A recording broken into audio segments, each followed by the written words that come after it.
They told him to move, not because the seat was wrong, not because he hadn't paid. They told him to move because, in their eyes, he didn't look like someone who belonged in first class.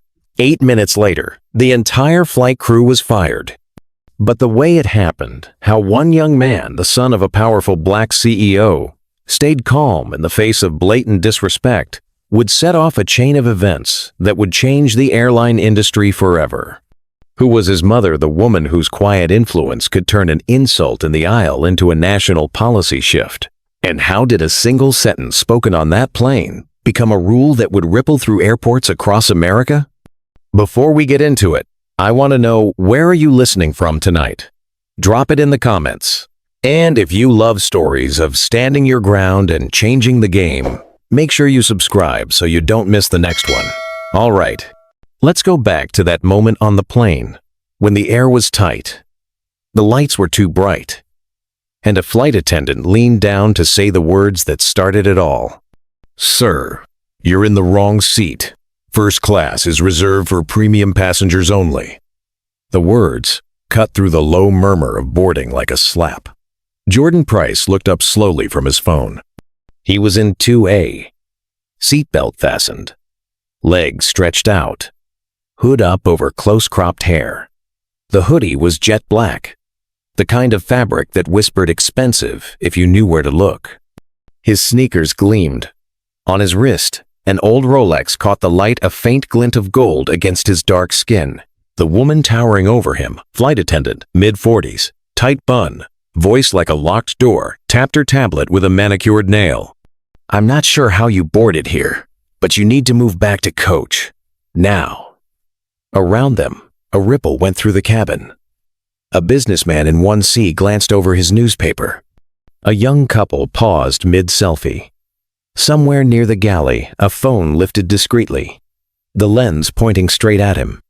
Jordan's voice was quiet, measured. "This is my assigned seat." She frowned. "Sir, the system says otherwise. Please don't make this difficult." He slid a printed boarding pass from his hoodie pocket, placed it in her hand. "Seat 2A, first class, paid in full." She didn't even glance at it before shaking her head. "You'll have to gather your belongings." From row 3, a man with salt and pepper hair called out. Maybe he doesn't understand the boarding process. Laughter thin, uncomfortable from somewhere behind. Jordan stayed still, his phone screen dimmed in his hand. "I understand perfectly," he said. And there was something in the way he looked at her. Calm. Steady, like someone who'd been here before, too many times. 2 more crew members appeared, drawn by the scent of a scene. 1, a younger attendant with glossy hair, whispered, "He's not on the list. It's probably a mistaken upgrade." Jordan raised an eyebrow. "You checked the list that fast?" The older attendant's smile tightened. "Sir, I'm asking politely. Coach is waiting." From the back of the cabin, a woman's voice. "I'm filming this. Just so you know." That was when the hush set in, the kind where everyone's attention narrows to one point, waiting to see which way the match will fall. Phones tilted higher. A teenager mouthed to her friend, "This is messed up." Jordan exhaled once, slow. Then his hand moved, adjusting the cuff of his hoodie just enough for the Rolex to flash. He reached into his backpack, pulled out a phone in a matte leather case, and swiped open a message. One word lit up the screen. Boardroom. He tapped back quickly, almost lazily. "Sir," the attendant pressed, "either you move, or we'll have to involve security." Jordan looked at her fully now, the faintest curl of a smile touching his mouth. "Do what you need to do." It wasn't defiance. It was permission. In row 4, a man in a gray suit leaned toward his seatmate. "Something tells me he's not the one in trouble." No one knew yet, but in less than 8 minutes, this flight crew would be out of a job. And Jordan Price, quiet, composed, hoodie still up, would be the one holding the door open on their way out. The cabin's air felt different now, charged. like static before a storm. The older attendant's hand tightened on her tablet. She was used to people folding after that first threat of security. But this one wasn't folding. Passengers had stopped pretending not to watch. A woman in 3C, wearing a cream sweater and reading glasses, angled her phone deliberately toward Jordan. Across the aisle, a teenage boy mouthed to his sister, "He's too calm." From somewhere in the back, a voice muttered, "Bet they think he can't afford it." The younger attendant tried again. Softer this time. "Sir, if you'll just step out, we can clear this up quickly." Jordan didn't move. "You've had 3 chances to check your system. You haven't taken any of them." She flushed, glancing toward the galley, as if for backup. The lead attendant's radio was already in her hand. "Gate security to flight 328, first-class cabin. Passenger removal." Phones went up higher. The shuffle of boarding slowed. People knew they were seeing something, the kind of thing that blows up online before the plane even leaves the gate. Jordan leaned back, scrolling his phone like he had nowhere else to be. A notification banner slid across the top. "Where are you?" He typed without looking up. "Delayed. Situation in progress. Tell her I'll handle it." The woman in 3C frowned, catching just enough to wonder who her might be. Security arrived fast. 2 officers, crisp uniforms, eyes sweeping the scene. One spoke first, polite but firm. "Sir, can I see your boarding pass?" Jordan handed it over without a word. The officer studied it, then glanced at the manifest. His brow creased. "It shows first class." The lead attendant stepped forward. "It's fraudulent. He's trying to game the system." Jordan's gaze didn't waver. "And what evidence do you have for that?" She faltered. "Experience." That single word landed heavy. A couple of passengers shifted in their seats. Everyone knew what experience meant in that tone. Jordan's phone buzzed again. This time he answered with a single, flat, "Yeah, I'm in position." Then, after a pause, "No, let's keep it at my end for now." One of the security officers gave him a slow, measuring look, like a man realizing he might be standing at a much bigger story than he'd been told. The lead attendant crossed her arms. "Sir, I'm asking you one last time, move to coach." Jordan closed his phone, slid it into his hoodie pocket, and rose to his feet. At 6'2", he seemed to take up more space than he had sitting down. "I'll step off," he said evenly. "But not because I'm in the wrong seat." He slung his backpack over one shoulder, leaving behind nothing but the faint smell of his cologne and an unease that clung to the crew like smoke. Behind him, row 3's woman whispered to her seatmate, "Mark my words, this isn't over." She had no idea just how right she was. The jet bridge hummed with recycled air and the slow, hollow echo of footsteps. Jordan stepped into its gray throat with the 2 officers a pace behind him. He didn't hurry. He didn't drag his feet. He moved the way a metronome moves steady, unbothered by the noise around it. At the doorway, the older attendant stopped, as if the painted line on the floor separated her certainty from the unknown. "We'll sort this outside," she said. But her eyes flicked past him toward the gate desk, where a supervisor was already striding over, lipstick precise, walkie on her hip like a badge of rank. Passengers near the doorway craned for one last look. The woman in 3C tilted her phone down, no longer hiding it. Someone whispered. He didn't raise his voice once. Jordan nodded to the officers. "You have my boarding pass. You've seen the name." "We have," the taller one said, voice low. "Let's just talk at the podium." The terminal hit like a switch brighter, louder. The scent of coffee and floor polish. That ripple of announcements bouncing off high glass. Gate B12 glowed on a blue sign. Kids leaned on carry-ons like sleepy sentries. A man in a navy suit watched too closely, pretending not to. The supervisor planted herself behind the desk and gave Jordan the kind of smile people stretch over a threat. "We can place you on the next flight. No charge." She didn't say his name. She didn't ask. She announced, Jordan set his backpack on the counter, as if he were setting down a single stone on a scale. I have a non-stop meeting on the other end. I'll be on this flight. In my seat. Sir, she said. Each letter clipped. You were removed for non-compliance. He breathed in, slow and silent, like he was tasting the air for what it was made of. Then he pulled his phone free again and scrolled to a contact near the top. He tapped, lifted the phone to his ear, and turned his body slightly. So the camera lenses and the supervisor's stare caught nothing but his profile and that old watch winking once. The call connected on the second ring. Jay? The voice was warm and seasoned, the kind of voice that could settle a room without raising itself. You at the gate? Hey, Mama, Jordan said. So soft it barely stirred the air. The supervisor's spine straightened almost imperceptibly, as if the word mother had weight. Talk to me, his mother said, not with panic, but with the crisp patience of a woman who'd learned long ago that you never waste adrenaline on the predictable. He didn't give details first. He gave location and time, like his mother taught him.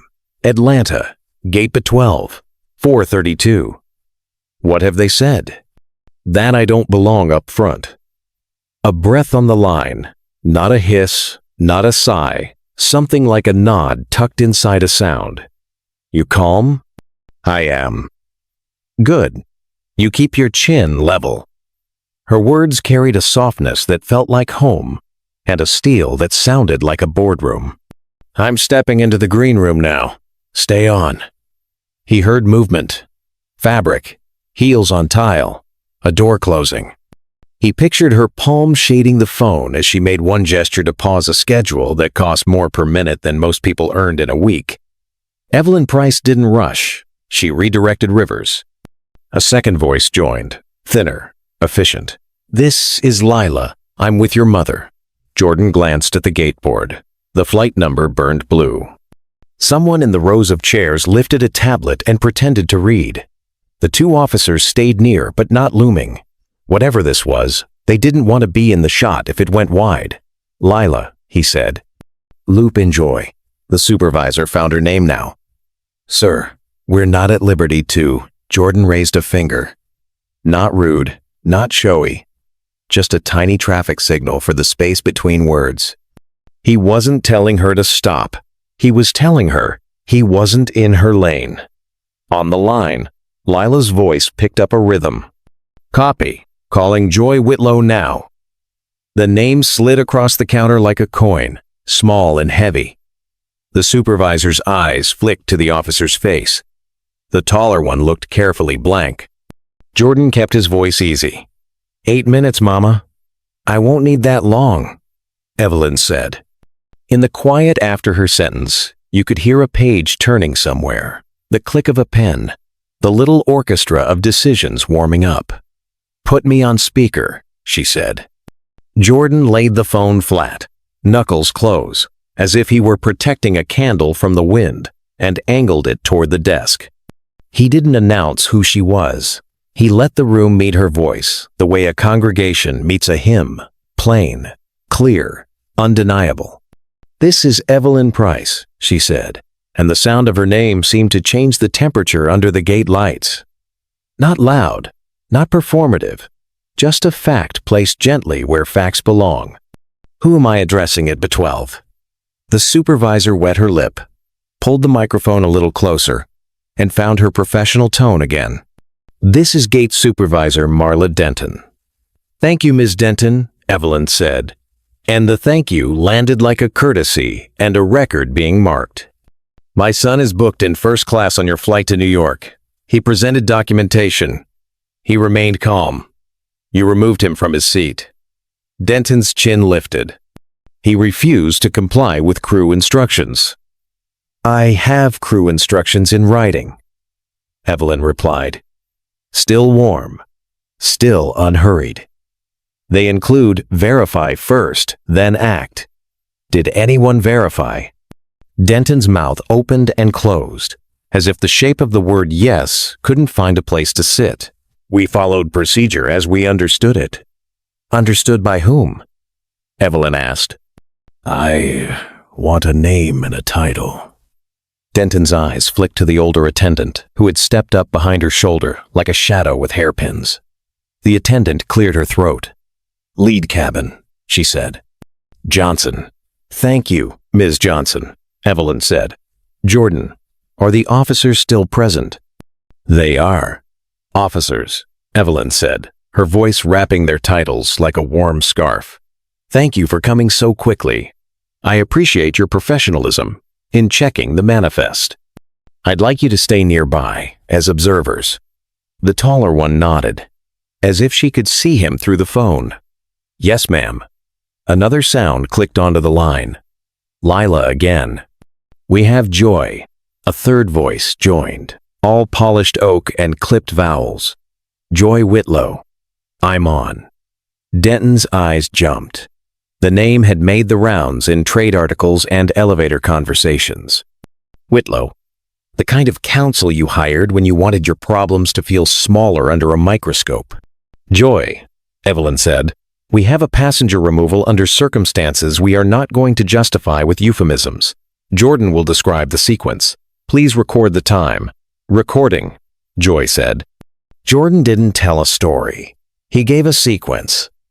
Boarded with first-class pass. Seated 2A. Asked to move to coach without verification. Produced pass.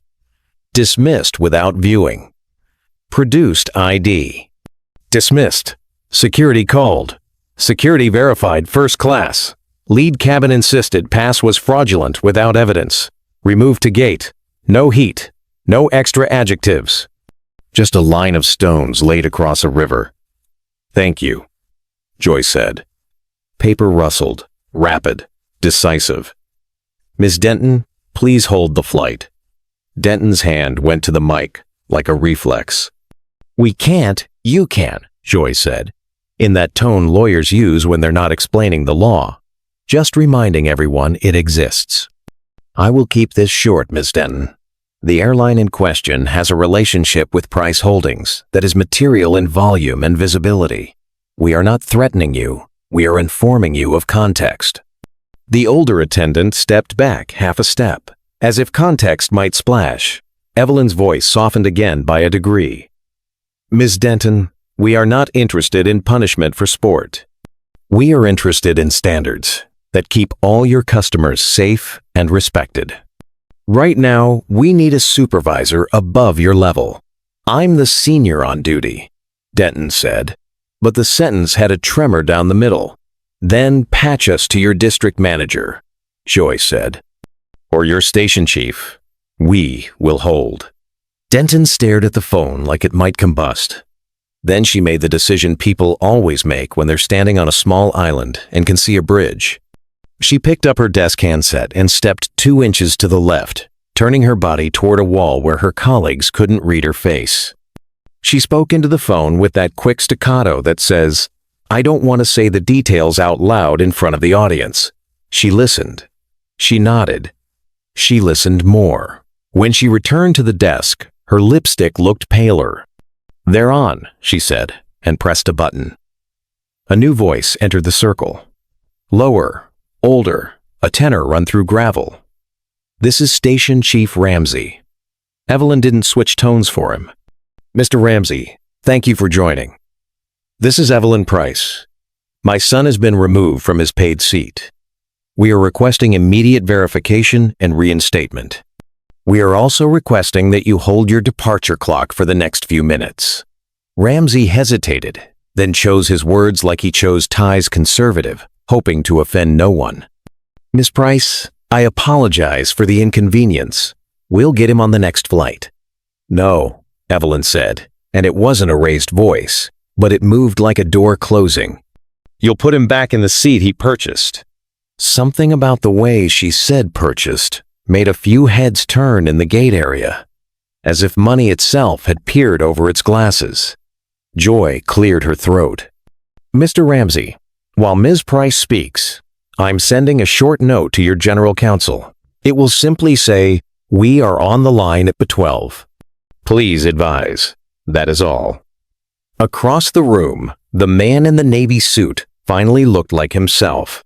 A lawyer who just remembered he needed to be somewhere else. Jordan let the silence breathe. He watched the faces, a triangle of reactions. The older attendant's jaw, set and trembling at once. Denton's eyes, calculating the slope of this hill. The taller officer's lips pressed together, like she could keep a secret just by willing it smaller. Through the phone, a soft sound, a door opening, and then the slightest rustle of people settling.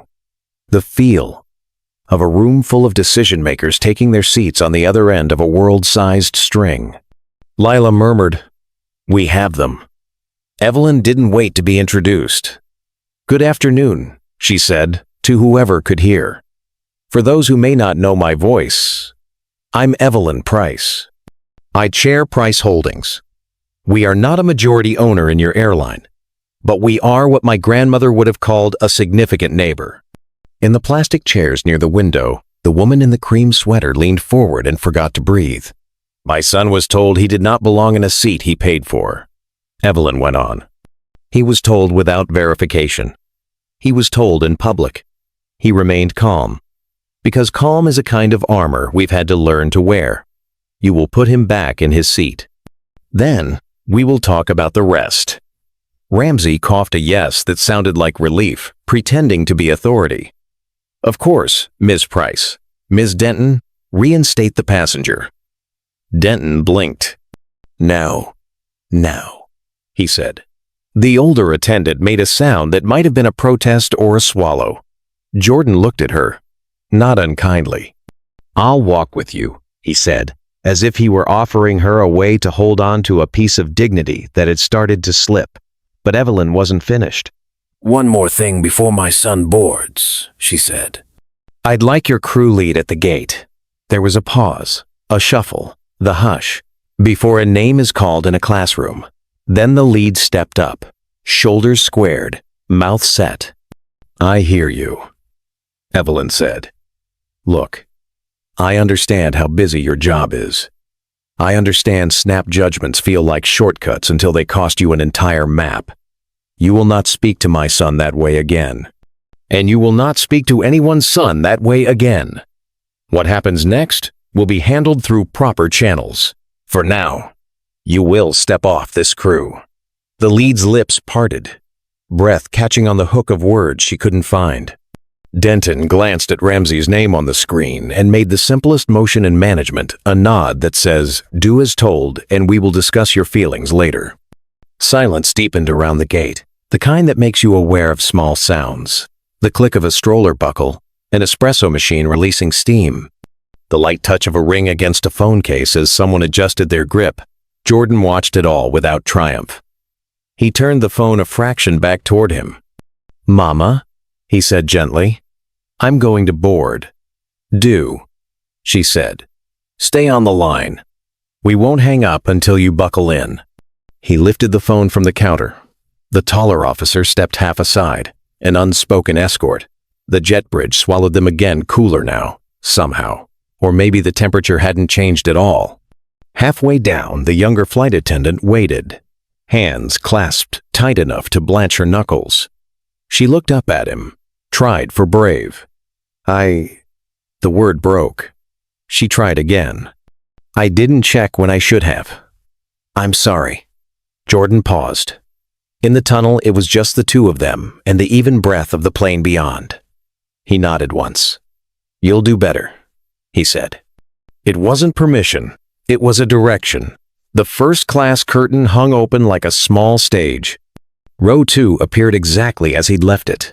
A seat, a table, a pocket, empty but for a wrinkled safety card.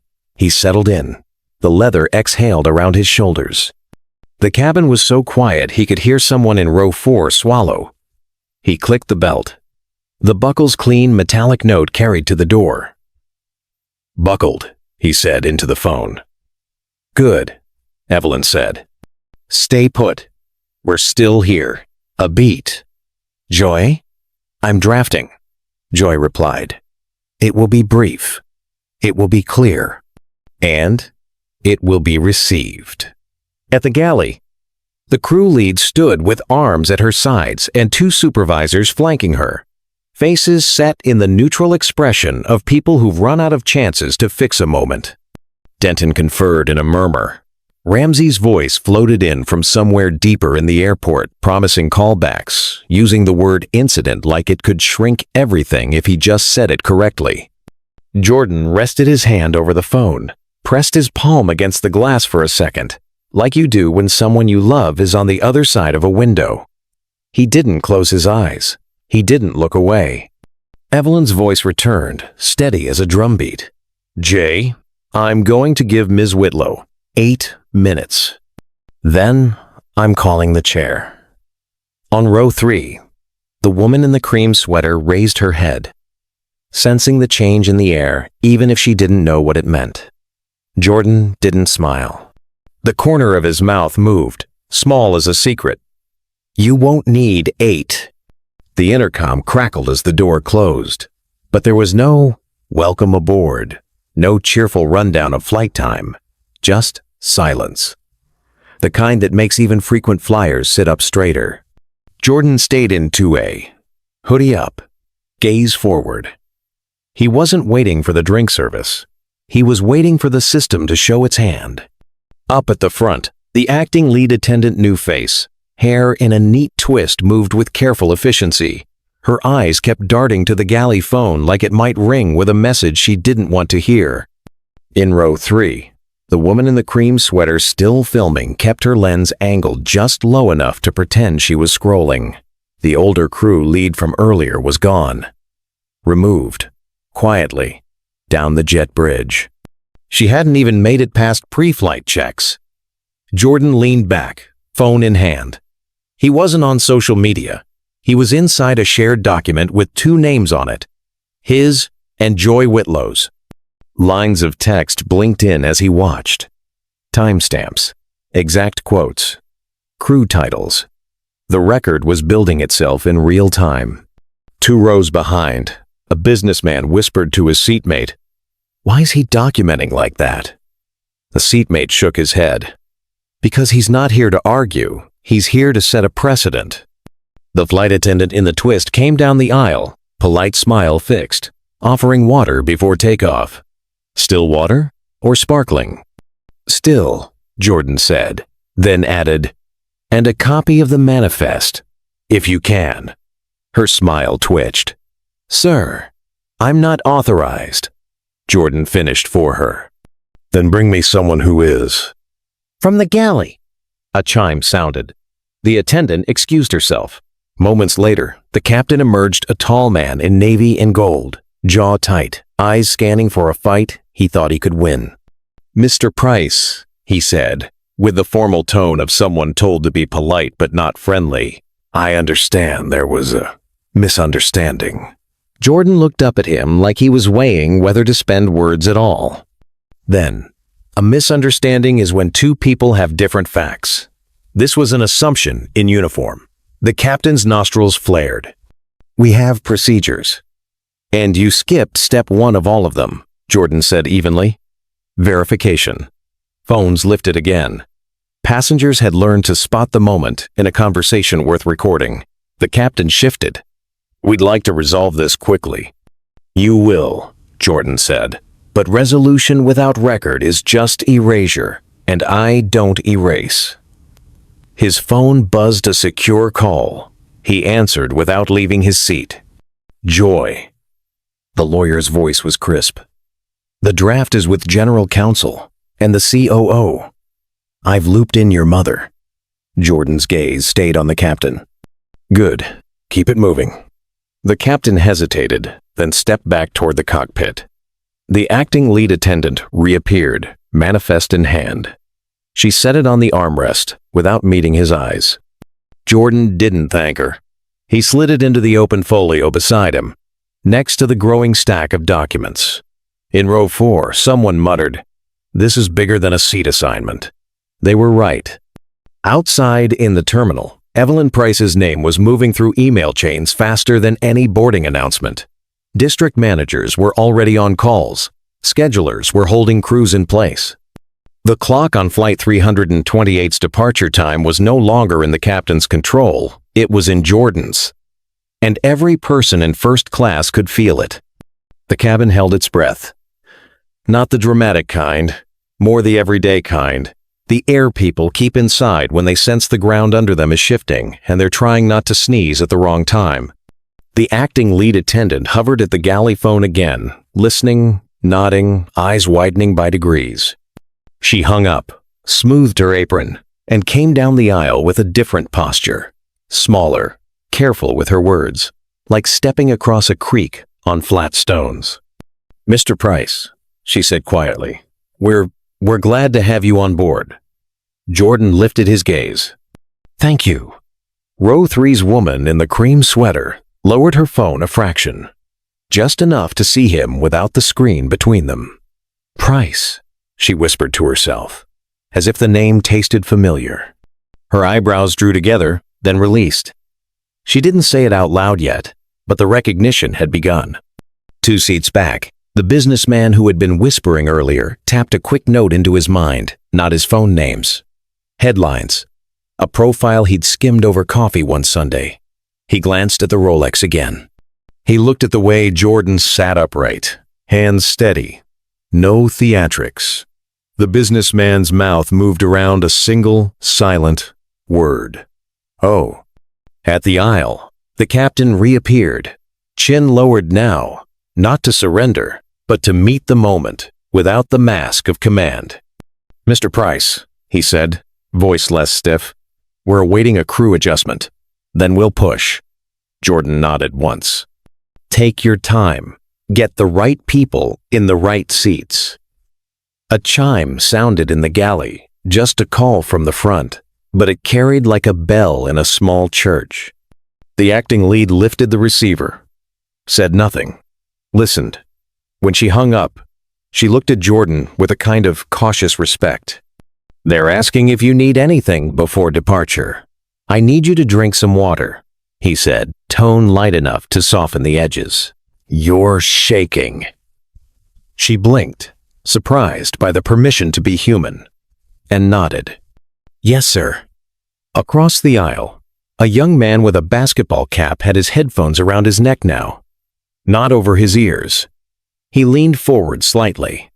"Hey," he said to the woman in cream, "why's everybody acting like he's the principal and we all got caught cheating?" She gave him a look that was half humor, half awe, because they just realized who his mother is. "Who?" "Evelyn," she said, like she was saying the name of a city. "Evelyn Price." The cap tilted. The one with the wow. He didn't finish the sentence. He didn't have to. Everyone filled it in their own way. The philanthropy, the acquisitions, the televised hearings where a woman with silver at her temples spoke like a lighthouse. In the galley, the door from the jet bridge opened again. A new attendant stepped in, eyes taking the cabin's measure with a nurse's steadiness. She nodded at the acting lead, who exhaled as if she'd been handed a life raft and a plan in the same moment. The swap was seamless but visible. People notice when a room changes temperature, even if they can't see the thermostat. Jordan's phone rested face down on the armrest. It buzzed once. He flipped it over, read, and set it back down. He didn't share the message. He didn't need to. The posture of the people around him began to tell the story on its own. Row 4's aisle seat leaned toward Row 4's window. "Do you think they're going to fire someone?" The window seat shook his head slowly. "Not someone." The captain disappeared forward again. The new attendant moved down the aisle with soft, sure steps, checking belts, checking bins, checking faces for fear and smoothing it where she found it. When she reached 2A, she paused, not in deference, just in simple acknowledgement. "Mr. Price," she said. "Welcome. Thank you," he replied, and the exchange had the tone of two professionals introducing themselves in a hallway, not a celebrity and a fan. It signaled something to the cabin. This is not a show. This is an adjustment. In Row 3, a retired teacher with a cane leaned into the aisle, and spoke just loud enough for Jordan to hear. "Baby," she said, voice soft as quilted cotton, "you handled yourself like you were raised by a good woman." Jordan's mouth softened. "I was." She said. "I can tell." The curtain at the front shifted, and a ground supervisor appeared for a moment, conferred with the acting lead, glanced toward 2A, and gave a small nod that said, "I understand the stakes. I am moving accordingly." The curtain settled back. A murmur fluttered through the cabin, not loud, not gossip, just that quiet buzz that comes when people have been given new information and are fitting it into their private maps. The man with the cap spoke again, barely above breath. So they made him step off, and he's still kind. The woman in cream didn't look at her phone this time. She watched Jordan. "Kind is not the same as soft," she said. "That's discipline." At the bulkhead, the safety card listed the same instructions it had listed for years. But every eye that glanced at it saw a slightly different world now, one where the first step was not fasten, but verify. Jordan reached into his backpack and pulled out nothing more dramatic than a pen. He uncapped it and made a single note in the margin of the folio. The motion was small, but the feeling it carried wasn't. The sense that receipts were being kept, that the ink itself was a promise. The acting lead returned with a glass that wasn't from the plastic stack. It was weighty, chilled, a sliver of lemon tucked against the ice. She set it on his armrest carefully, like an offering to the quiet, not to the man. "Thank you," he said again. "You're welcome," she whispered, and added, "We've briefed the new first officer." Jordan nodded. He didn't need the details. He needed the culture to shift 1 inch at a time until the aisle ran level. 2 rows back, the businessman finally allowed himself the smallest sound, a breath that almost became a laugh. He leaned to his seatmate and said, "Everything just moved up a level." "How can you tell?" the seatmate asked. "Watch posture," he said. "Watch the words people choose when the door opens. That's where the truth lives." At the door, the supervisor stepped in one last time, passed the acting lead an envelope, and left. The acting lead held it for a second as if it were warm. Then she brought it to 2A. "For you?" she said. Jordan glanced at the front. "Is this necessary?" "Someone asked me to deliver it," she said, "personally." He opened the flap with his thumb. Inside was a single sheet on plain stock, no letterhead, just a few lines in tidy handwriting. He read it once. He didn't smile. He folded it back into the envelope and returned it. "Keep it," he said. "Train with it." She looked down at the paper, eyes catching on one sentence, and her throat moved. "We will." The captain's voice came over the intercom at last, even measured. "Ladies and gentlemen, thank you for your patience. We are completing a brief crew change and will be underway shortly. Our flight time to New York is 1 hour and 40 minutes. We'll take good care of you." The line "will take good care of you" rang different now. Not a promise to smooth turbulence with cookies, but a promise to check assumptions at the curtain. Jordan turned the phone face down again and rested his palm over it.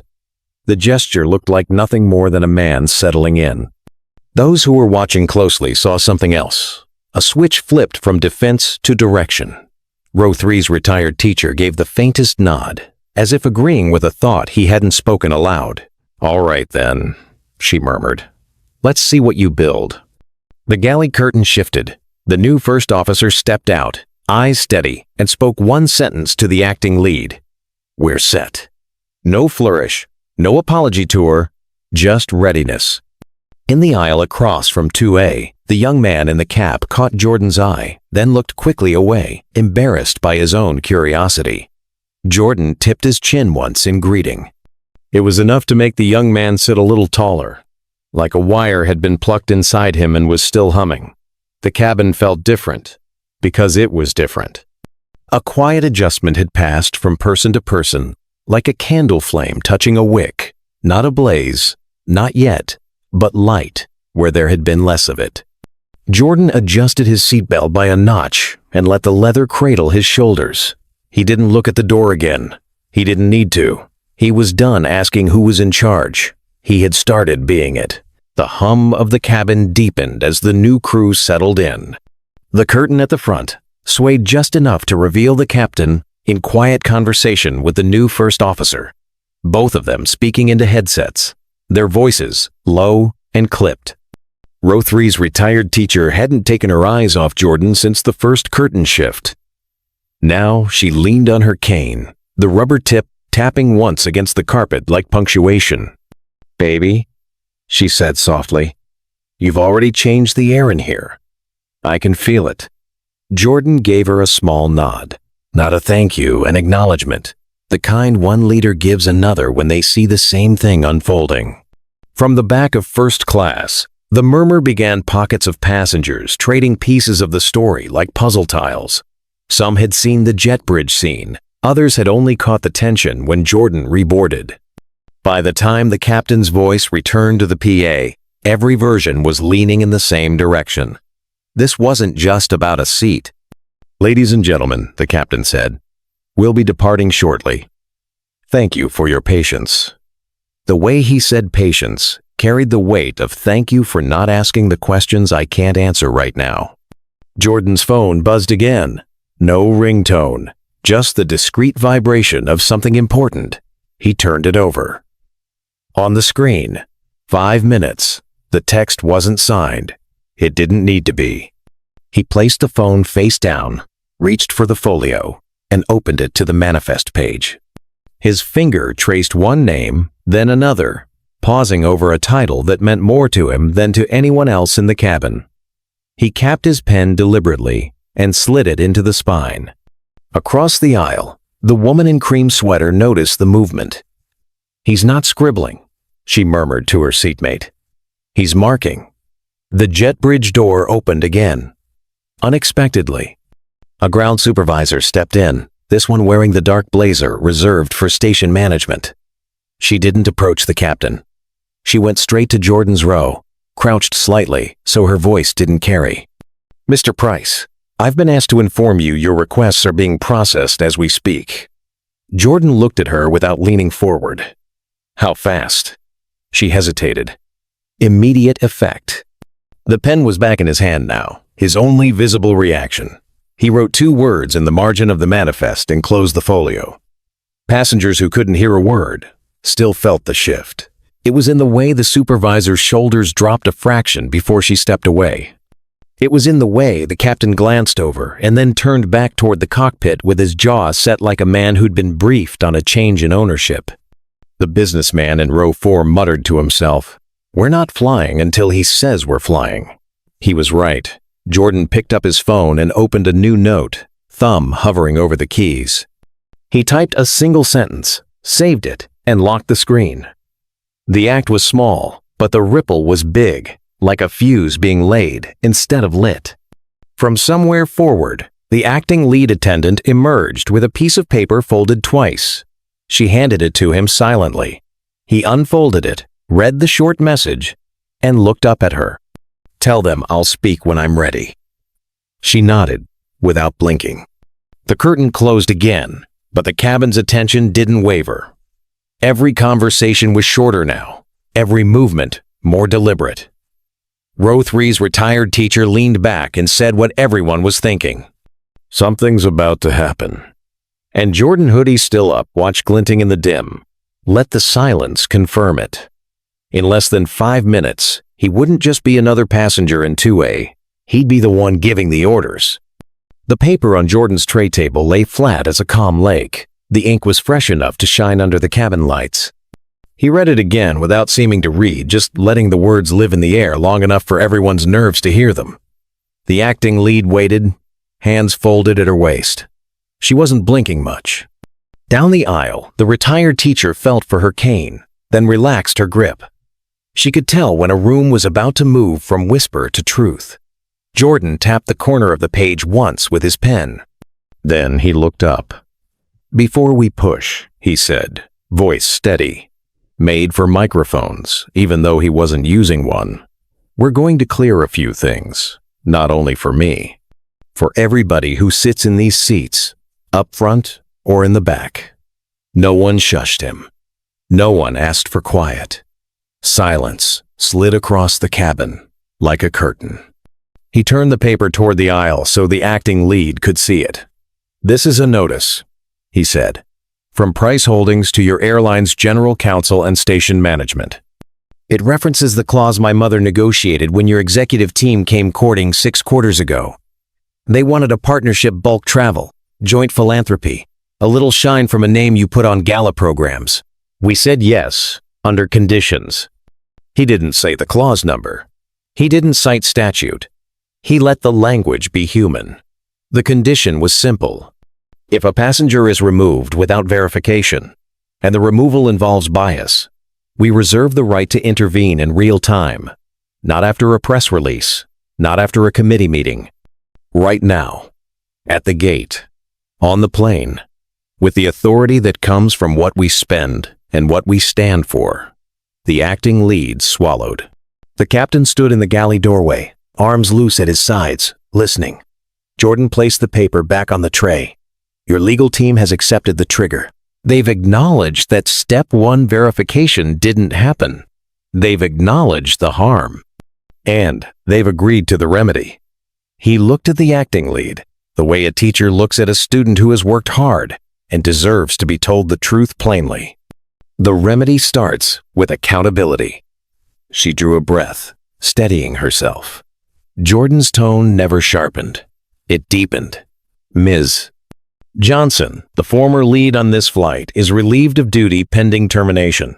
The district has accepted responsibility for her conduct. The captain who refused to verify, and who repeated that refusal, is relieved of duty pending termination. The gate supervisor who doubled down without checking facts is reassigned and will undergo training designed by people who know this work, not people who pretend to. Their names are on this paper. The approvals are on this paper. The clock on those actions began the moment this letter landed in your counsel's inbox." In row 4, the businessman closed his eyes for a second, like a man hearing a long note resolve. Jordan glanced toward the retired teacher. "Ma'am," he said softly, including her without calling her out. "You told me I changed the air. I didn't. We did. Together we said we would not accept guessing in a uniform." The retired teacher's throat worked. "Amen," she murmured. And it was not a church amen, not a shout. It was the kind you say at a kitchen table when a hard thing finally comes out true. Jordan turned to the cabin as a whole. "For everyone who recorded, who watched, who held your breath, this isn't about shaming one person on a bad day. This is about fixing a habit dressed up as policy." He gestured to the acting lead. "Please let your crew breathe. Take water. Shake your hands out. We're not here to break people. We're here to build a standard." The acting lead nodded once and moved, not rushed, to pour 2 cups for the younger attendant and the new first officer. She set one down for herself and, for a heartbeat, let her shoulders drop. Jordan lifted the paper again, but he didn't read from it. He spoke like he could see the people on the other end of the decision. The lawyers with their brows knit, the operations chief with his tie askew, the communications director already writing a statement in her head. "The clause has a second part," he said. "When the trigger is pulled, the airline commits to training that isn't a slideshow with stock photos. It commits to an anonymous reporting system where any passenger or any employee can say, 'I saw bias,' and the report will be held, investigated, answered. It commits to tying executive bonuses to the measure of how well you treat the most vulnerable person on your worst day." He pressed the page down with his palm. "You've agreed to all of that." He let the weight of those words rest on the leather for a moment. Then he looked at the captain. "Captain," he said, "you are not the man who started this. But you stepped into it wrong. I am not here to humiliate you. I am here to make sure the next time you're in this position, the first word out of your mouth is, 'Let me check.'" The captain's jaw flexed. He nodded, once. "Not a capitulation, a learning." Jordan went on, softer. I'm not asking you to become a social worker. I'm asking you to be precise, where precision matters. That's already your job. From the last row of first class, a younger passenger in a cap whispered to no one, "He's calm." Why is that scarier than yelling? The woman in cream sweater answered without moving her eyes off Jordan. Because calm means it's not personal. It's policy. Jordan lifted his phone and angled it toward the aisle, thumb hovering over the screen. I'm going to read something my mother sent me when I was old enough to take a flight alone. He smiled a little, almost private. She wrote it on an index card and tucked it in my jacket pocket. I found it when I was halfway to Chicago. He didn't read a card now. He remembered. She said, "Be mannered, not meek. Be loud only when you must, because volume is expensive. And when you meet a door, test it gently. Some are locked by habit, not by law." In the galley, the new first officer's eyes shone. She looked down as if memorizing the words in the floor. Jordan set his phone aside again and straightened the paper that had become a pivot for the whole room. There's a final piece. The airline has asked for an opportunity to say something to this cabin now, before we depart. I've agreed. He nodded toward the front. The acting lead touched a button, and the intercom clicked alive. "Good afternoon," a new voice said the station chief, Ramsey, but humbled now, not flattened.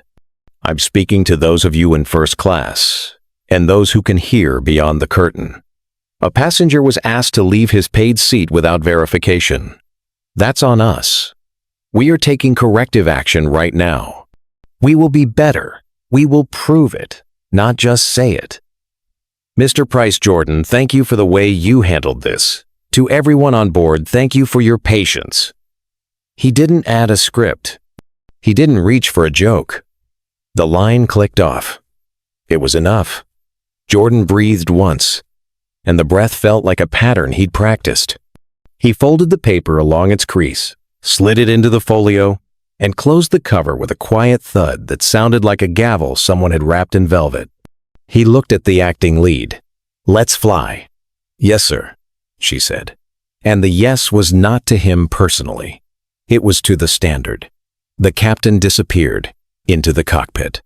The door shut with a soft seal. The pushback tug's rumble found the floor and moved up through the soles of everyone's shoes. The retired teacher leaned across the aisle just enough to be heard by one man and understood by the whole row. "You hear that?" she said. "That's a system changing gears." The man smiled with half his mouth. "Yes, ma'am." Jordan adjusted his belt. The leather welcomed him back like a chair at a family table. He kept his hand resting on the folio. He didn't touch his phone. The plane eased backward, pivoted, and began the quiet ballet to the runway. Outside, late sun poured gold across the wings. Inside, the quiet was not brittle anymore. It was the kind that comes after a storm passes without taking the roof. As they taxied, the acting lead paused at 2A one last time. "If there's anything else, there is," Jordan said gently. "Before we land, write down what you wish your old lead had done differently. One sentence. Give it to your new lead. Make that sentence a rule you can live with." She blinked. "I will." He tipped his chin. "Good." Row 3's woman in cream put her phone away. Finally, she looked down at her own hands, at the way they had stilled, without her telling them to. She was 68 years old, and had sat through meetings where men twice her age talked down to her with half her experience. She had also held grandbabies in the crook of her arm and hummed low until their breath synced with hers. What she felt now was a familiar thing. Somebody's child doing exactly what a good mother had raised him to do. As the plane paused at the hold short line, Jordan reached into his hoodie pocket and found the smoothness of that old watch's crystal. He tapped it once, not to check the hour, but to honor the hands that had worn it before his someone who had known something about time and patience, and how long a people can be asked to wait. The engines wound up. The body of the plane trembled, hungry to leap. Jordan kept his shoulder blades set and his gaze level. The runway unfurled. The wheels shrugged off earth. Up through the first thin cloud, the seatbelt sign glowed soft and sure. And in row 3, the retired teacher closed her eyes not to sleep, but to remember the names of every student she'd ever told. When your moment comes, baby, don't waste it. Jordan didn't waste his. He'd just signed his name inside the story of how a habit ends. And the crew who had tried to turn him into a problem, they were already gone, their badges flagged, their names routed to a room where a different kind of conversation would happen. Not to make examples out of them, but to send a message through the hallways. Verification first, dignity first, policy that treats people like people first. The cabin leveled. A soft chime. The acting lead moved with a steadier step. The quiet turned gentle. Jordan lifted the folio one more time, slid the notice deeper, and let his palm rest flat. He didn't smile. He didn't gloat. He just breathed, the flight smoothed into cruise altitude, the engines a steady hum underfoot. The mood in the cabin wasn't jubilant, it was settled, like a field after a harvest. People weren't whispering anymore. They were thinking. Jordan sat with one ankle resting on his knee, the folio balanced on his lap. He hadn't touched his drink. The lemon slice had sunk to the bottom, its color softened to pale gold. From the galley, the new first officer passed quietly through the curtain, checking each seat. She wasn't smiling to charm anyone. She was reading the room. When she reached 2A, she gave a small nod, not of deference, but of understanding. Then she moved on. The woman in the cream sweater closed her book and set it on her tray table. "I'm just going to say it," she told her seatmate. "I was ready for him to lose his temper. That would have been easier to dismiss. But he didn't. He handled them like he'd been preparing for this his whole life." Her seatmate, a man with salt and pepper hair, replied, "Maybe he has." A chime sounded overhead. The acting lead leaned into the intercom. "Ladies and gentlemen, we're beginning our initial descent into New York. Please make sure your seat backs and tray tables are upright and your carry-ons are stowed." Her voice was clearer now. No tremor, no quick inhale between sentences. Jordan gathered his folio and slipped it into his backpack, securing the zipper. He pulled the hoodie's drawstring once, not to hide, but to settle the fabric around his neck.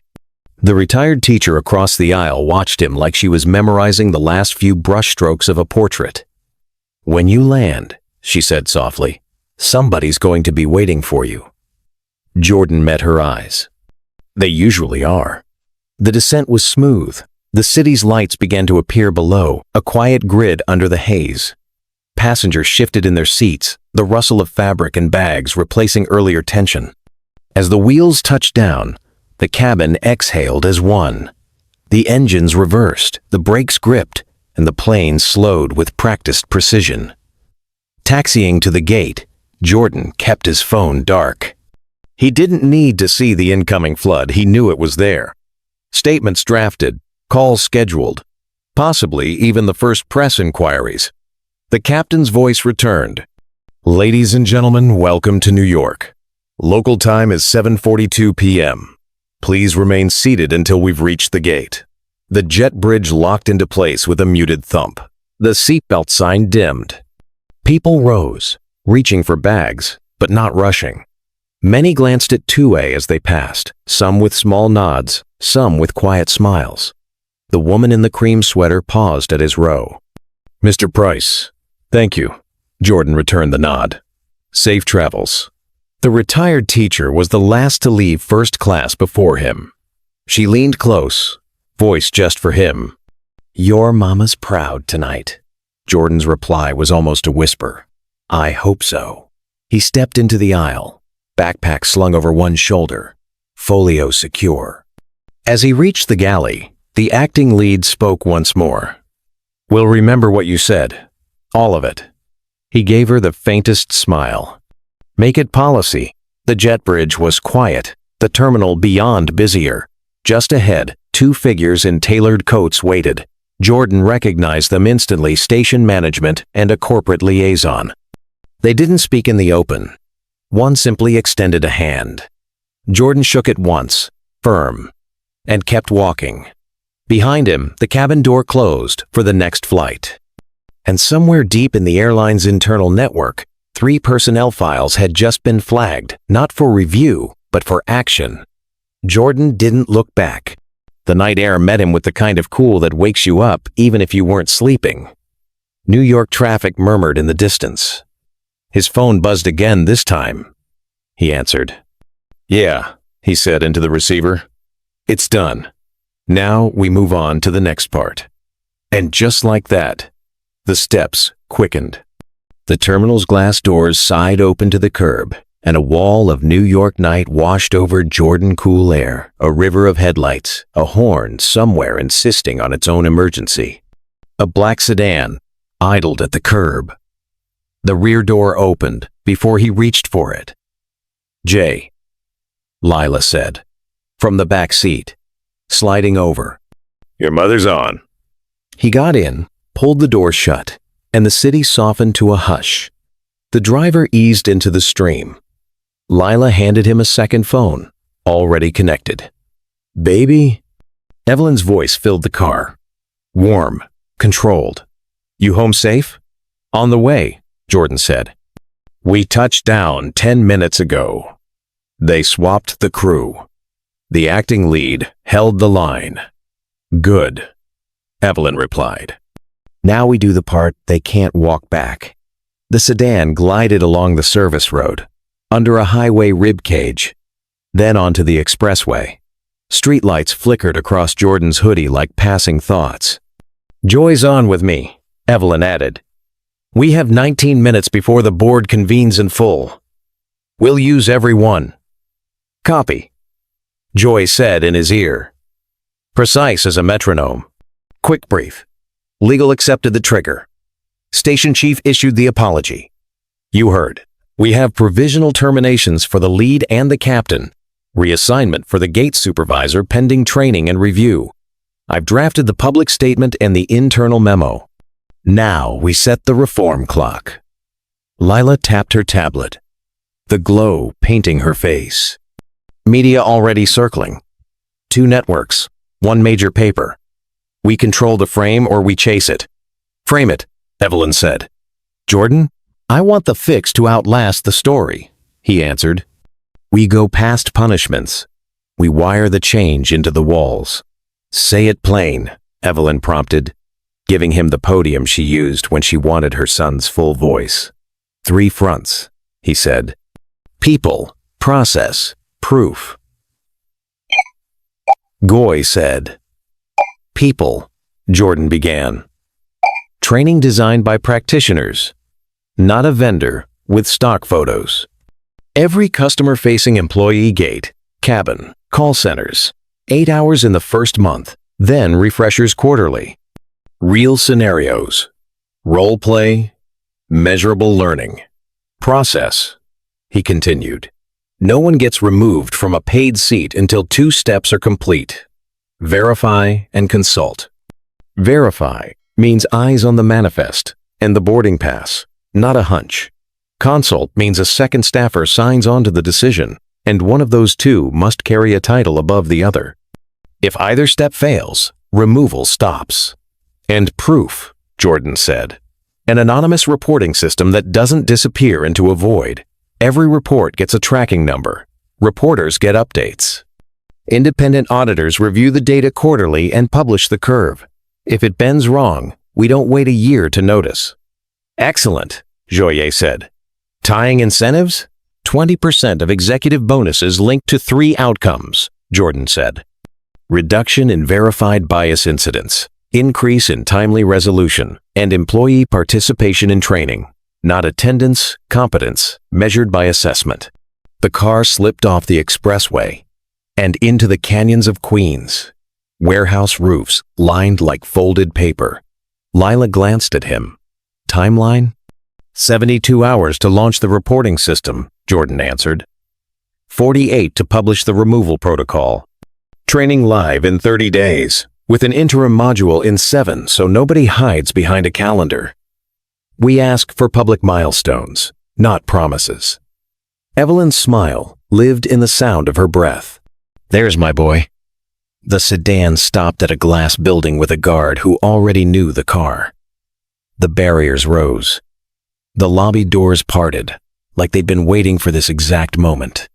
Inside, a conference room glowed at the end of a long corridor. They didn't rush. They arrived. A screen waited with 12 small rectangles, executive faces washed in webcam, light legal, operations, flight ops, communications, HR, and 2 board members who had the look of people used to being deferred to. "Ms. Price," said the chair, a woman with silver hair cut into authority. "We're convened." "Thank you," Evelyn replied. "My son is here with me, and so is counsel. We'll be brief. Then you'll be busy." Joy took the floor long enough to fix the record. Time, place, sequence verification skipped. Assumption made, harm done. No rhetoric, no adjectives, just stones, placed in order. Then Evelyn nodded to Jordan. "Tell them how we fix it." He didn't raise his voice. He didn't lower it. He spoke like he did on the plane. Steady, making space for the truth to sit down. "People process proof," he began, "and gave them the bones. Training that changed behavior. A removal protocol that made guessing impossible. A reporting system that let sunlight in." He ended with the part most CEOs pretended not to hear the first time. "Tie your bonuses to it. If dignity doesn't pay, it gets lip service." Operations tried to bargain with time. 30 days for training is aggressive. "You recrew an entire network in 6 hours when ice storms hit Memphis," Jordan said. "Aggressive is your day job. This is will." Legal tried to drown the edges in caution. "Public reporting puts us at risk." "Secrecy built this hole," Evelyn said, voice soft as felt, blade sharp beneath.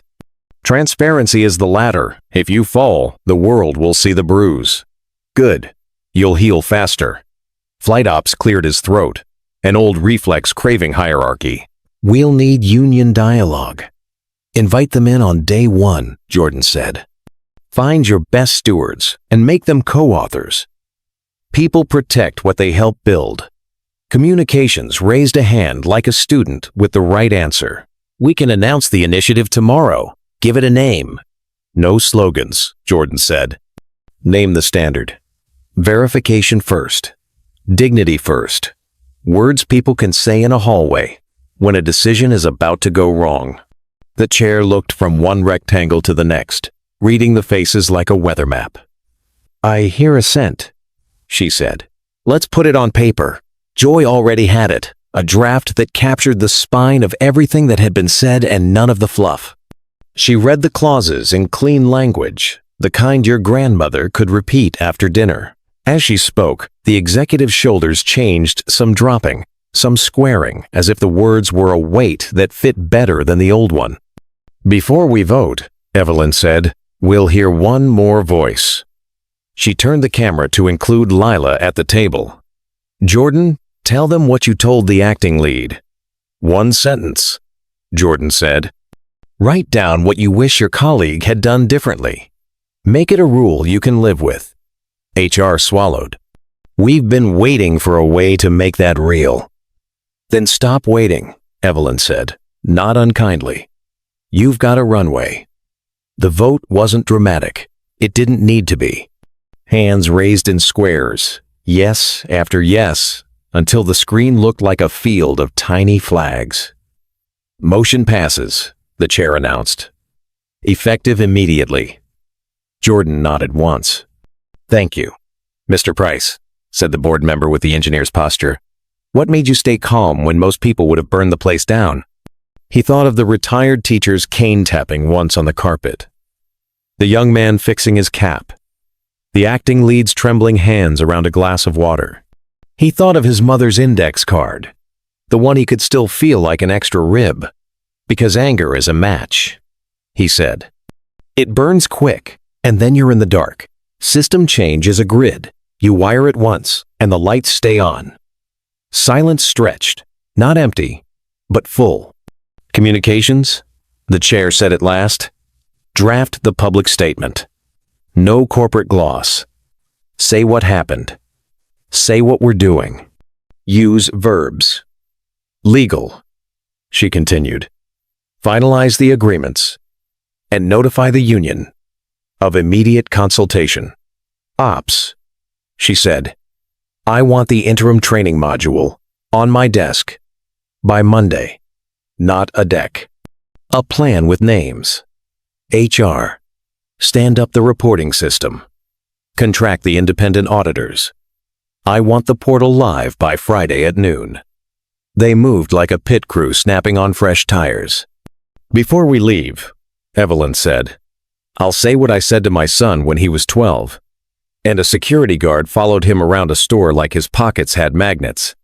We are not asking you to be kinder than you can manage.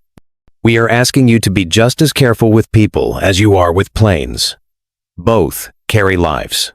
She let the words sit. No one tried to improve them.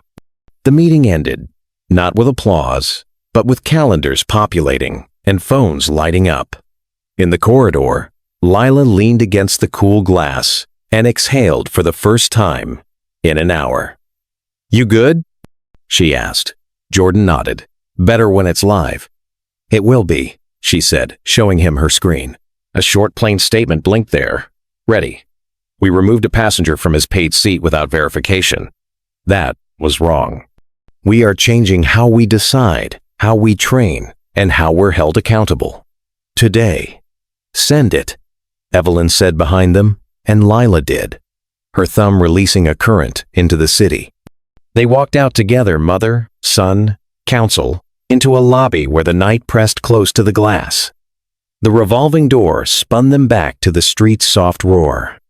Outside, the air had the clean bite that makes people tuck their chins into their collars. A delivery bike flashed past. Two women on the corner laughed at something private. A bus hissed its brakes and kneeled. Jordan's phone vibrated once more. A text from an unknown number. I was in 3C. I saw everything. Thank you. He could see her sweater in his mind, even without the name. He typed back. I saw you seeing. Thank you. Evelyn slipped her arm through his. You hungry? He smiled. Always. Good, she said. We'll eat. Then we'll start the next call. Which call is that? He asked, though he already knew. The one where we lend this model to the other airlines before they come asking, she said. Better to hand them a map than to rescue them from the woods. They walked toward the curb where their car waited, unhurried, as if time itself took its pace from them. A man on the sidewalk held the door of a deli for a woman carrying too many bags. She said thank you without turning it into ceremony. He nodded like that was the whole point. In the rear view, the skyline rose, a line of lanterns against a dark quilt. Somewhere inside that light, emails were arriving with subject lines like action required and begin now. In one office, a HR manager pulled a sticky note from the edge of her monitor and wrote in blunt pen, verify first. She stuck it at eye level on every screen in a row. Back in the car, Jordan rested his head against the seat and watched his mother's reflection in the window, her profile strong and familiar, and stitched with 1,000 ordinary mercies he'd grown up inside without noticing. You proud? He asked, eyes still on the glass. Of you? She said, and laughed once, low and rich. Every minute, he let the city slide by. Then let's make it count. We will, she said. Because we're not just fixing a flight, we're fixing a habit. The sedan eased into the flow, and the night carried them forward, not louder, not softer, just clear. The next runway was already waiting. The next morning, New York was awake before the sun. The streets were still damp from an overnight rain, steam curling from manhole covers, traffic lights blinking against the gray. In the corner booth of a Harlem cafe, Jordan sat with a mug of coffee cooling between his hands. Across from him, Lila scrolled through the overnight news cycle on her tablet. "They picked it up everywhere," she said, sliding the screen toward him. Headlines stacked like dominoes. Passenger removed without cause. CEO's son responds with policy overhaul. Airline fires crew in real time after onboard bias incident. Verification first. The new rule that could change air travel. Jordan skimmed, but didn't linger. "They're writing it like it's a one-day win," he said. "We need them writing about it in 6 months. A year. That's why we've got the next phase," Lila replied. He leaned back, letting the smell of fresh bread and cinnamon hang in the air. Outside, the city was beginning its morning ballet, kids in hoodies heading to school, a man in a suit striding past with a folded umbrella, 2 women laughing as they tried to balance coffee cups and tote bags. The bell over the door jingled, and Evelyn stepped in, her scarf still dotted with raindrops. She slid into the booth, set her phone down face first, and took a long look at her son. "You didn't sleep," she said. "Did you?" he asked. She smiled faintly. "Not yet." They ordered without looking at menus 3 omelets, extra toast. Evelyn wrapped her hands around her coffee as if it could warm her from the inside out. "So," she said, "what's next?" Jordan glanced at Lila. "Phase 2. We take the verification first standard to the other majors before they hit their next headline. Make it voluntary before it's court mandated. And you'll be the one in the room," Evelyn said. He shrugged. "Not just me. Anyone who's lived it. Anyone who's had a door shut on them without cause. This isn't about my last name." Evelyn's eyes softened. "No, but your name opens doors faster than most." Lila interrupted, tapping her screen. "We've already had feelers from 2 carriers. They want to talk about lessons learned. That's corporate for. We don't want to be next." Jordan nodded. "Then we give them the playbook. But we make them sign that they'll share their data. If it's working, the world should see it. If it's not, we fix it in public." Their plates arrived. Steam curling up. They ate while the cafe filled with the murmur of regulars greeting one another. The hiss of the espresso machine. The clink of silverware. Halfway through, Evelyn set down her fork. "You know," she said, "your grandmother would have loved this. Not the headlines. The fact that you didn't just take the win and go home. You're setting a table other people can eat at." Jordan smiled, small and real. "She taught me that." "You too." The cafe door opened again. The retired teacher from 3C stepped in, her cane tapping lightly on the tile. She spotted them instantly, a slow smile unfolding as she made her way over. "I thought that was you," she said, stopping at the edge of the booth. "Didn't mean to intrude." "You're not intruding," Evelyn said, sliding over to make space. The teacher eased into the seat. "I wanted to tell you people on that plane have been talking. Some of them didn't even know your name until we landed. But they know what you did. And they know it wasn't just for you." Jordan nodded. "That's the idea." She looked at him, cane resting across her knees. "Keep going," she said simply. They finished breakfast together, the conversation drifting from flights to family to the best way to season collard greens. When they finally stepped outside, the rain had stopped, and the city smelled like wet stone and coffee grounds. The 3 of them stood at the curb a moment, letting the day decide where to take them. Evelyn slipped her arm through her son's. "You ready?" she asked. Jordan looked down the avenue, where the traffic lights blinked green all the way to the horizon. Always. And as they started walking, the hum of the city wrapped around them, a reminder that some changes start loud, in the glare of the cabin lights, and others start quietly, over coffee, before the rest of the world has even opened its eyes. This was both. And it was only the beginning. 3 months later, the church basement smelled like coffee, furniture polish, and pound cake. Folding chairs formed neat rows. Handwritten signs pointed toward the coat room and the bathrooms, corners trimmed with scalloped scissors. A banner over the dais read in plain letters, "Community Night." No sponsors. No spotlights. Just folks. Jordan stood near the back, jacket open, hands in his pockets.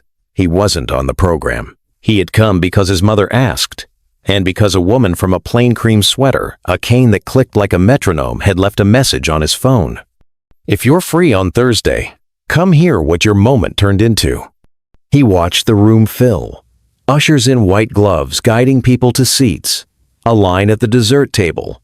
Children weaving in and out of adult knees. In a corner, a cluster of retired nurses compared recipes. Near the front, a quartet tuned-up organ, bass, snare, a voice that could slip from velvet to thunder without leaving a trace. Evelyn arrived without ceremony, her scarf tucked into her coat, a kiss on the cheek for the pastor's wife, a hug for the custodian who had opened the doors early. She spotted Jordan and raised a hand.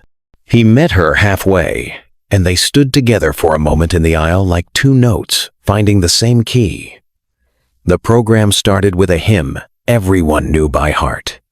Then the pastor welcomed the room and stepped aside for the first speaker. Not Jordan. Not Evelyn. A city bus driver with shoulders like an oak trunk took the mic. "I filed a report last month," he said, voice careful, like he was carrying something heavy and fragile. "A passenger in my line got treated wrong at the depot. We used that new system. They called me back the same day. It didn't vanish." He paused, eyes shining. "It didn't vanish." Hands clapped, not loud, not forced. Real. Next came an airline gate agent from across town, her lanyard tucked into her purse. "They rolled out the training," she said. "We acted out the hard moments. The script didn't save us. The practice did. I didn't know how much I didn't know until I tried to do it right, with somebody watching." A grandmother in a floral dress told a story about her grandson, how a store manager learned to say, "Let me check," instead of, "You don't belong here." The room hummed in recognition. People leaned forward. A teenager in the back wiped his face with his sleeve and pretended it was from the heat. Then the retired teacher rose slowly, cane tapping once. She wore the same cream sweater. Time had pushed a little deeper into the soft skin at her throat, but her eyes were bright as fresh water. "I saw a young man on a plane," she began. "They told him to move when he'd paid to be there. He did not shout. He did not fold. He did something we don't teach enough. He stayed steady until the room remembered the truth." She scanned the faces. "I asked him to keep going. I'm here to tell you he did, and so did you." She gestured toward the side door. "Baby, come on up." Jordan shook his head once, shy on instinct, but the room was already turning to look, making a path the way people do when they've decided the next step belongs to you. He walked to the front. The teacher put her palm on his forearm, the lightest touch, but he felt the hinge of it down to his bones. He faced the crowd. Not a crowd neighbors. Aunties and uncles by claim, if not by blood. Women with silver bracelets stacked high. Men with hands nicked by work. Girls with braids and eyes that didn't blink when they listened. Boys vibrating with energy like strings pulled taut. "I thought about writing a speech," he said. "But this isn't for speeches, it's for plain talk." He told them the short version: gate, seat, removal, call, return, no embellishment. Then the part that mattered, the letter, the clause, the firings that weren't theater, the rules built in daylight. He spoke about verify first, as if it were a handrail you could grab when the stairs got slick. "We wired it into the plane," he said. "Now we're wiring it into buses, cabs, hospitals, schools, anywhere a person in a badge makes a choice that can bruise a spirit." He looked at the bus driver, the gate agent, the grandmother. "But this isn't our family's project. It's yours if you want it. You don't need a boardroom to change a room. You need a record, a phone that doesn't shake in your hand, and someone to call who won't file your pain under later." A woman near the front 65, if a day. Silver hair wrapped in a scarf the color of fresh moss lifted her chin. What if my voice shakes anyway? Then your voice shakes, Jordan said. And you say the sentence that saves the next person. Let me check. Someone in the back said, say it again. And he did, slower. Let me check. The words felt like a tool, not a slogan. A child whispered them to her doll. A deacon mouthed them like a promise. The organist tapped one key, soft, in tune. Evelyn stepped up beside her son. She didn't put an arm around him. She didn't need to. The outline of their shoulders together said everything. When my boy was little, she said, I wrote him a note and tucked it in his pocket. It said, be mannered, not meek. Tonight I'll add one line for all of us. Be exact. Exact is a kindness. Exact is how you keep from hurting people you don't mean to hurt. She looked out at the faces that had carried her through campaigns and negotiations and the long grocery lines of years. We are not asking for special. We are asking for careful. The world is better when careful sits in the front seat. A hand went up an elder with eyes like polished walnut. Miss Price, she said, some of us are tired. The room murmured. A current of recognition. We marched. We wrote. We raised children who had to learn to breathe around suspicion. We're proud, but we're tired. Evelyn nodded, slow. Me too. A thin laugh rolled through the chairs, relief cracked with truth. That's why we build systems, she said. So tired people can rest while the rules do the lifting. The teacher lifted her cane an inch, then set it down, satisfied. And while we rest, she said, we teach the babies to use the tools. The quartet sang, then no microphones, just lung and throat and pitch. A steady song about walking and not walking alone. People stood where they were, not because anyone told them to, but because something inside their ribs told them standing would hold the sound up longer. The kids swayed, unselfconscious. An old man in a brown suit cried into his hand and did not apologize. After, folks lined up for cake. Jordan moved through the room unhurried, listening more than he spoke. The bus driver wanted to show him the tracking number from his report. The gate agent asked for copies of the interim module for her cousins who worked retail. A nurse's aide told him about a patient who finally got a private apology that wasn't half an apology at all. Near the coffee urn, a girl of 12 stood with a composition notebook hugged to her chest. I wrote about you for school, she said, not sure whether to be embarrassed. What'd you say? He asked. I said you were quiet, and that made the room listen. He smiled. You just wrote the best sentence anyone will write about me.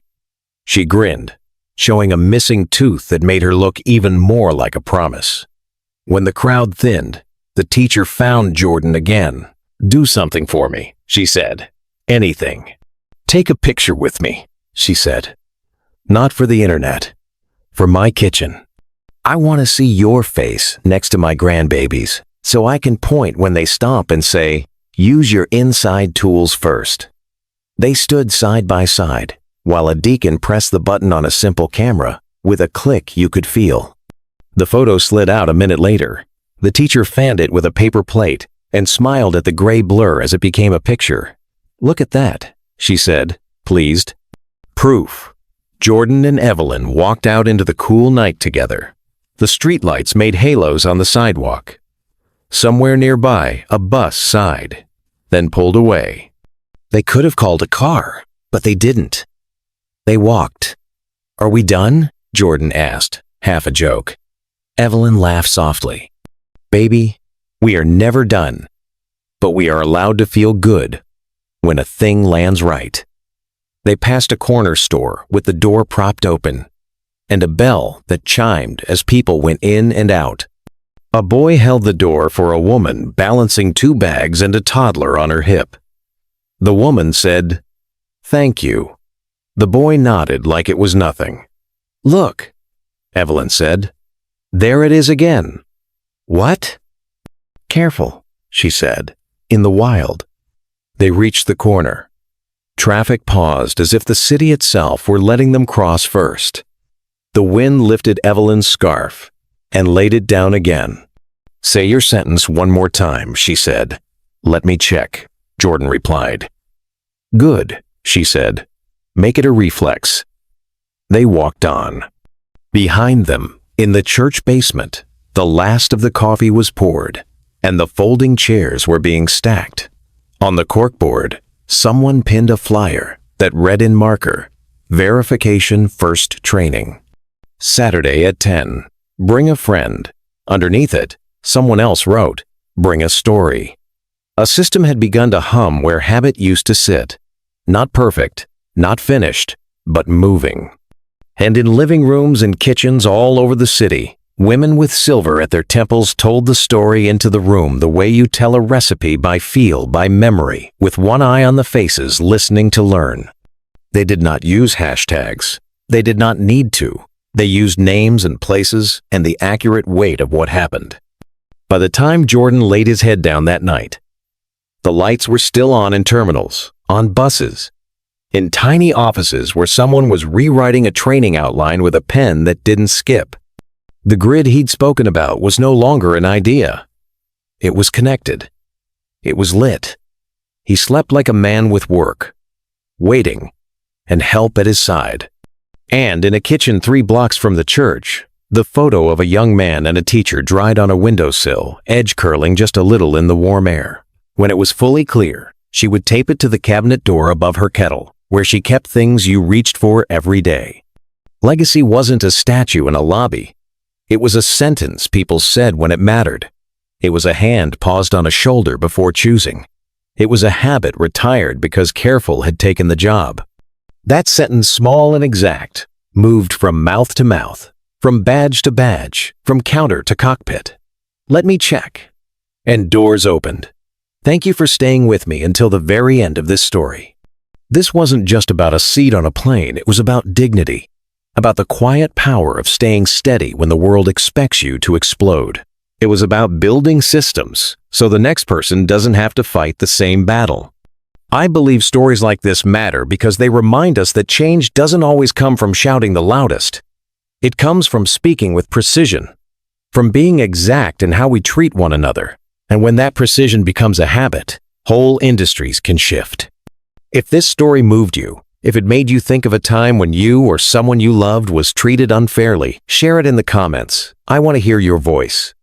Like the video, share it with someone who needs to know they're not alone, and make sure to subscribe so you're here for the next one. Because the fight for fairness isn't over, but together, we can make careful the new normal.